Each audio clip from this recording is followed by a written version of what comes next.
ಈಗ ತಾವೆಲ್ಲ ಶಾಸಕರಿಗೆ ಒತ್ತಡ ಹೇರ್ತಾ ಇದ್ದಾರೆ ಸರ್, ಯಾಕಂದ್ರೆ ಅವ್ರು ಕೇಂದ್ರ ಮಂತ್ರಿ ಆಗಿರ್ತಾರೆ. ಹ್ಮ್ 2028 ಅವ್ರಿಗೆ ಇಲ್ಲಿ ಬರ್ರಿ ಅಂತ ಹೇಳಿ ನೀವೇನು ಒತ್ತಡ ನಾವು ಎಲ್ಲಾ ಶಾಸಕರು ಇಡೀ ರಾಜ್ಯದ ಎಲ್ಲ ಹಿರಿಯರು, ನಾಗರಿಕರು, ಬುದ್ಧಿಜೀವಿಗಳು, ರೈತಾಪಿ ವರ್ಗ ಮತ್ತೆ ಎಲ್ಲಾ ವರ್ಗದವರು ಕೂಡ ಕುಮಾರಣ್ಣವರು ರಾಜ್ಯಕ್ಕೆ ಬರ್ಲಿ, ಎಲ್ಲರ ಆಸಕ್ತಿ ಇದೆ, ಜನರ ಆಸಕ್ತಿ ಇದೆ, ಅವ್ರ ಮೇಲೆ ನಂಬಿಕೆ ಕೂಡ ಇದೆ.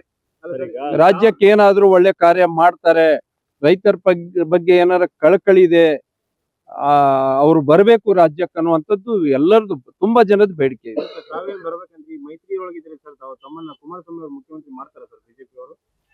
ನೋಡಿ ಸರ್, ಹೈಕಮಾಂಡ್ ತೀರ್ಮಾನ ಮಾಡ್ತಾರೆ. ಮುಖ್ಯಮಂತ್ರಿಗಳು ಕುಮಾರಣ್ಣ 2028 ಈ ಸೂರ್ಯ ಚಂದ್ರ ಹುಟ್ಟೋದು ಎಷ್ಟು ನಿಜನೋ ಈ ರಾಜ್ಯದ ಮುಖ್ಯಮಂತ್ರಿ ಆಗೋದು ಅಷ್ಟೇ ಸತ್ಯ ಇದೆ. ಉತ್ತರ ಕರ್ನಾಟಕ ನ್ಯೂಸ್, ಇದು ಕನ್ನಡದ ಉಸಿರು.